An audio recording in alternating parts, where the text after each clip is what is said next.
Hello everyone, it's Jin'taan here and welcome to an update on the politics and news of EVE Online. Now, the past few weeks looked as though they were going to be shaping up to be quite subdued, with the distractions of Rarivos and the gold rush to kill abandoned structures seeming to take PvP players away from the main wars that we've been talking about in previous videos. Thankfully though, in the week or so's delay that's been caused by technical difficulties, things have really picked up again, so we have a lot to talk about today. The main source of conflict on the map currently is the same as in our last report, with the Imperium's deployment to Cloud Ring in the galactic northwest leading to them engaging on two fronts, battling Snuffed Out and their allies in Black Rise, as well as PanFam and their allies in Pureblind and Fade, resulting in multiple fights that ended up leaving over 100 billion ISK dead. This isn't the only area of space that's seen block versus block action though, with the fighting in Providence that had been left to just the local coalitions involved heating up once again as PanFam and Legacy both intervene over sov timers in the area.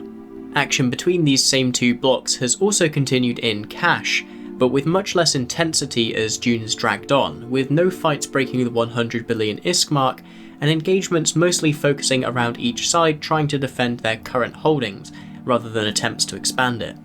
And finally, Vale of the Silent continues to burn, with the three-ish war between Forsaken Empire and Deepwater Hooligans versus Boom and Fam versus PanFam raging on. However, as Triumvirate and Volta both make moves to enter the region, things may develop more rapidly from here. Alright, and we're going to be kicking off today right at the top by looking at the Imperium's deployment to Cloud Ring and all of the fighting that's resulted from that.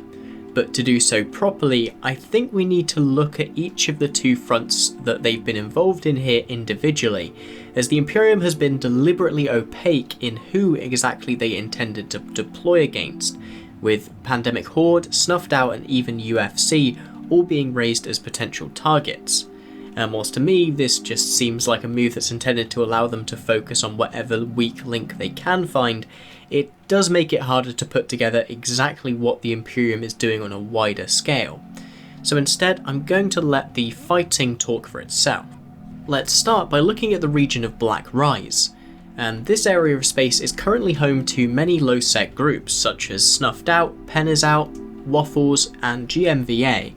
as by virtue of being a faction warfare zone and directly connected to nullsec, it's historically been a PvP magnet. In fact, this isn't even the first time that the Imperium has fought both in this region and against Snuffed Out, with a campaign that stretched across Placid and Black Rise in 2016 intended to force them to pay tithes backfiring and causing the formation of the low-sec Voltron coalition, which ended up being one of the factors which led to World War B and the Imperium's retreat from the north. The Imperium has been active here since the start of the deployment, with their primary focus being on attacking Snuffed Out's infrastructure, with a particular focus on the Athenors which provide a source of income to some of their members, having taken out 22 in total over the course of the past month. The vast majority of actual fights between the Imperium and Snuffed Out seem to occur over staging citadels though, with the first example of this that caught my attention being a fight in Raqqa Pass in the last few days of May, where the two sides were contesting the final timer of an Astra House.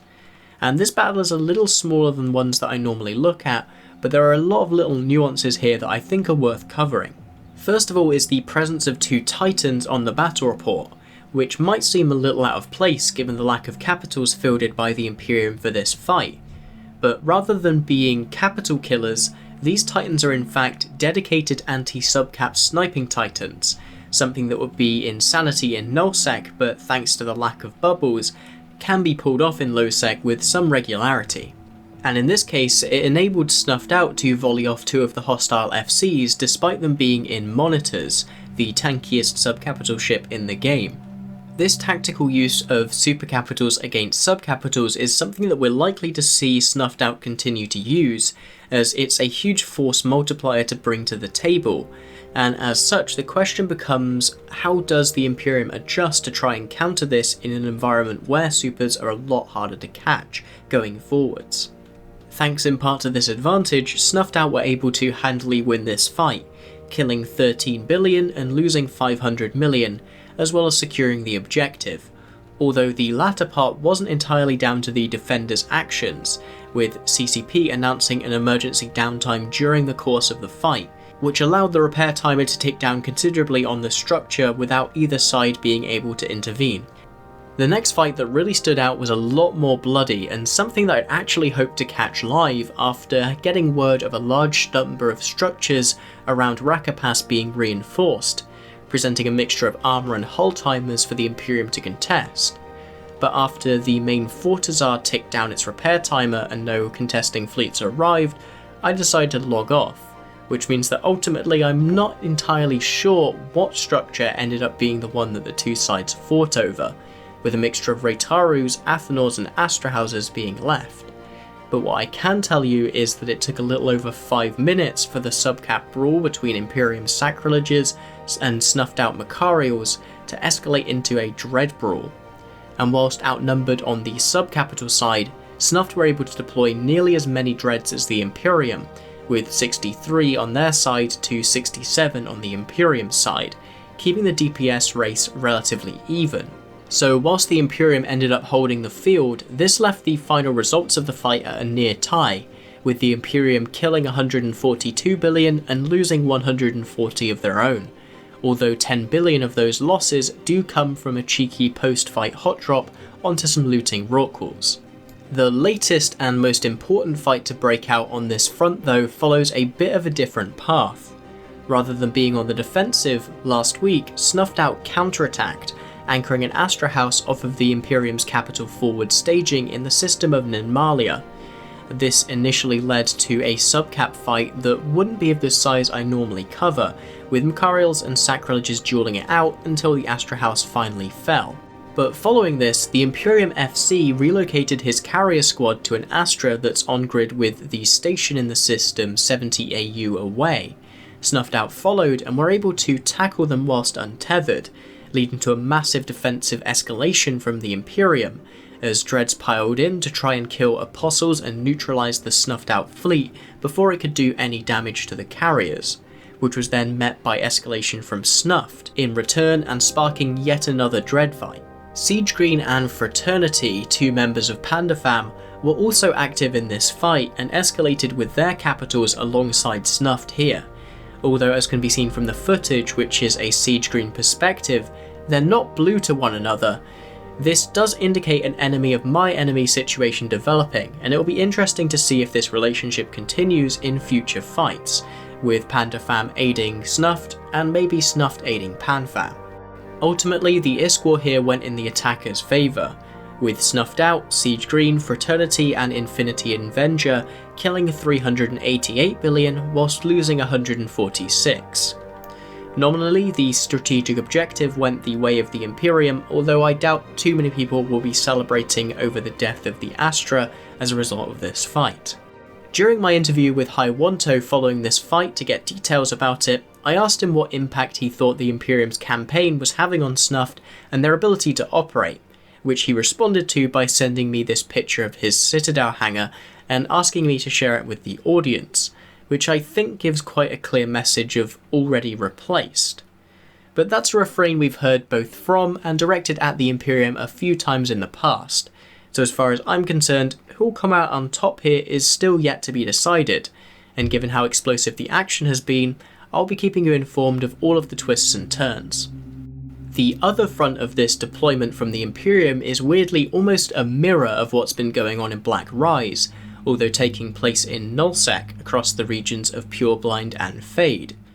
Here, the deployment of Pandemic Horde's Open PvP SIG, the DEF, to X-Tac 7 has led to the Imperium being forced to respond to a large number of defensive timers across the region. This, along with the introduction of the Abandoned State, has led to multiple Goonswarm Fortizars being destroyed undefended over the past month.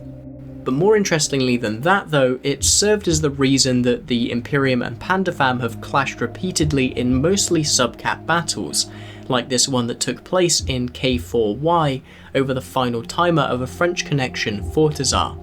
with PanFam bringing Serbs and Munins, whilst the Imperium brought Sacrileges. Here, PanFam were able to win both the strategic objective and the ISK war, killing the Fortizar and 80 billion ISK of enemy ships, whilst losing 12 billion of their own. This fight also really serves as an underlining of my previous observation about how the Pure Blind Coalition has been frayed by this war, with the UFC appearing prominently on the kill mail of this Fortizar, which belongs to their former coalition mates in FXR. I'm unsure if the coalition is officially dead at this point, but at least currently it seems to exist in name only at best. The only major exception to the predominantly sub-cap nature of the fights in this northern front took place in a rather impromptu fashion, with a Horde fleet attacking an Ansablex in FTAC N to draw out a fight after the Imperium had failed to show up to a defensive timer. A response was relatively quick to come and engaged directly onto the Horde fleet, tackling their anchors and deploying a carrier squad. This led to PanFam as a whole merging into a combined fleet and preparing their own escalation before re-engaging the Imperium, leading to both sides quickly deploying their dreads to the field as both sides shoved their chips into the middle of the table.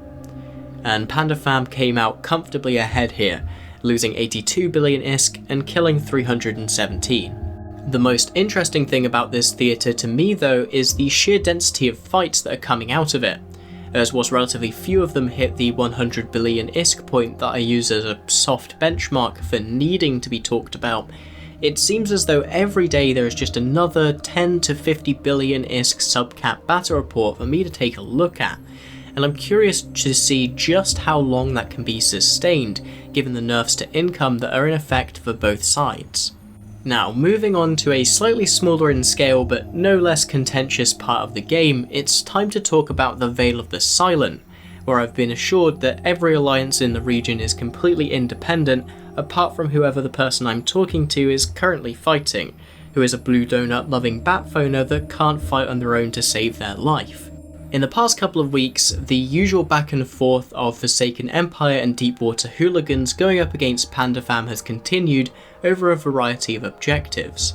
with some of those going in favour of the locals, like this 15 billion to 300 million fight that was caused by PanFam engaging on them after they'd reinforced a jump bridge, and sometimes going against them, like this 3 billion to 18 billion fight over a Fortizar armour timer.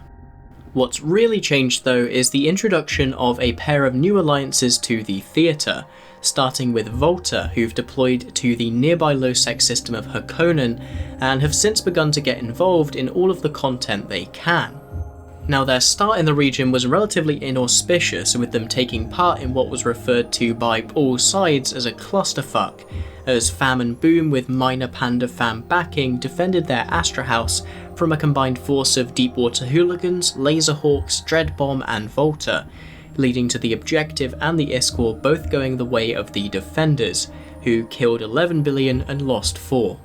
But since then they've also racked up victories, working alongside Pandemic Legion to defend a Fortizar belonging to the Alliance the Minions from an attack by Legacy, pitting their Sacrilege fleet and a Ferox fleet against carriers, Eagles and Munins, killing 9 billion whilst losing only 3, as well as securing the objective. Currently, the question of exactly what side Volta will end up supporting in the region is unanswered, given that they've worked with both PanFam and anti-PanFam forces in the area. Right now it looks as though their focus is just on getting content wherever they can, but with a slight bias against Boom and Fam, with this fight over an Ansablex being their most recent engagement.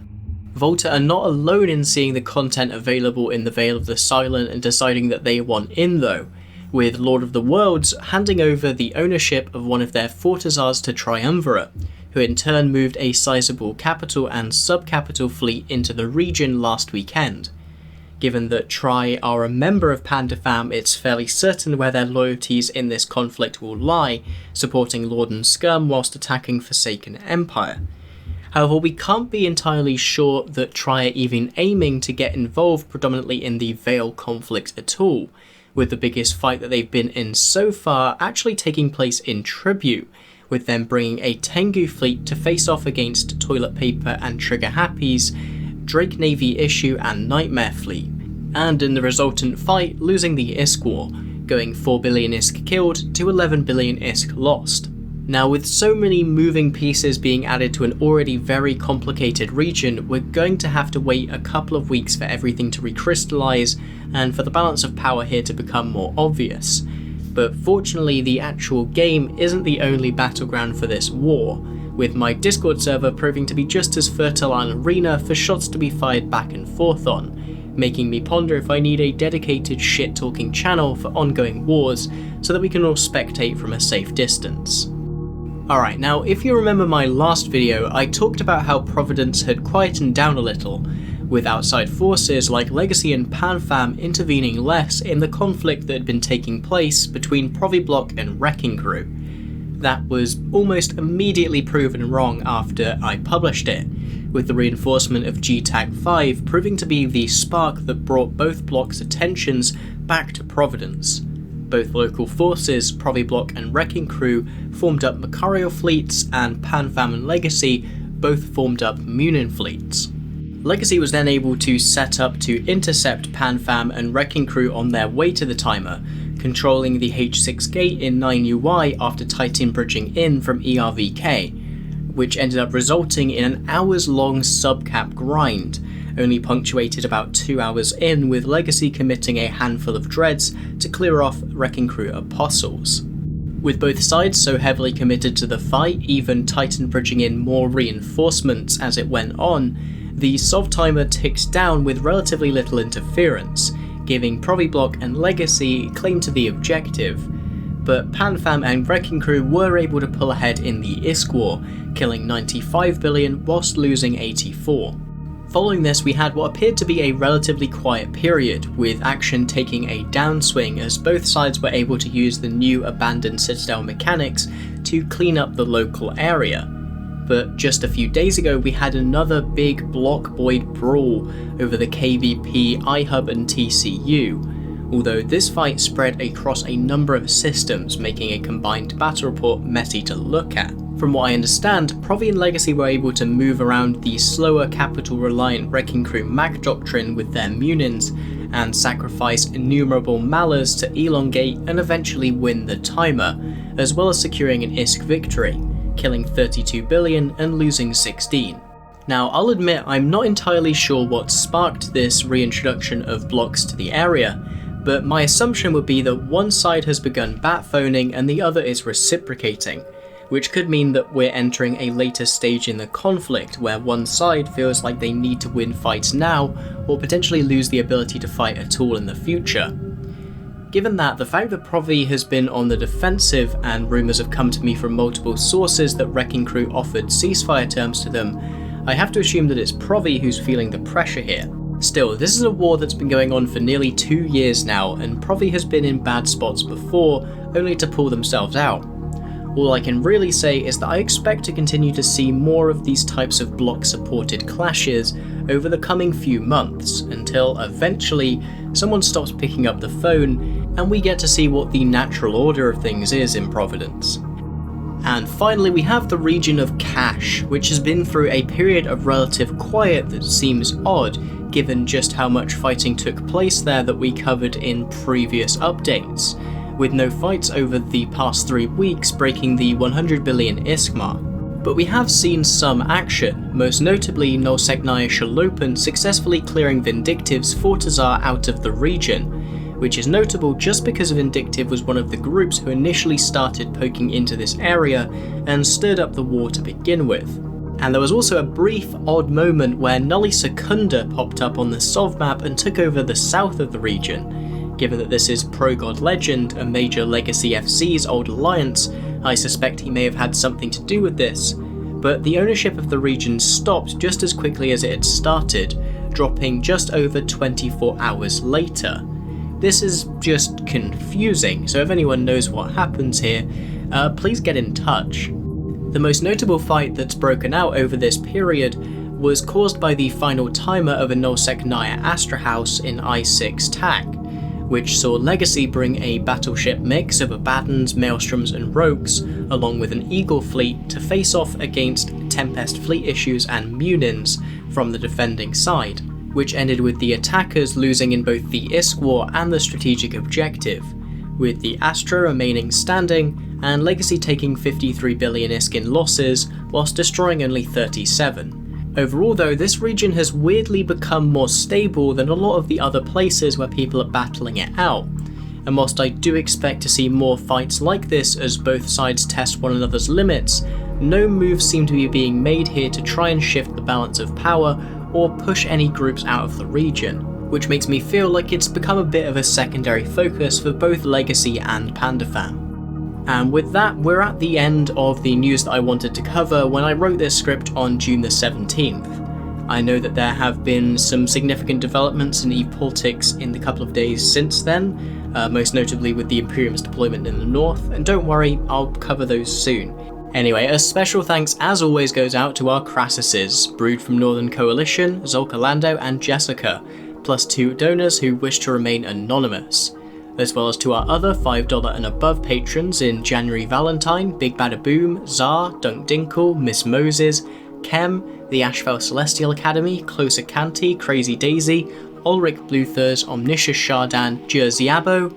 Marius Pontmercy and Patrick Miller. If you want to join them in supporting the channel yourself, you can either check out the Patreon link in the description below, or if you'd like, just share the video with some other people who you think might enjoy it.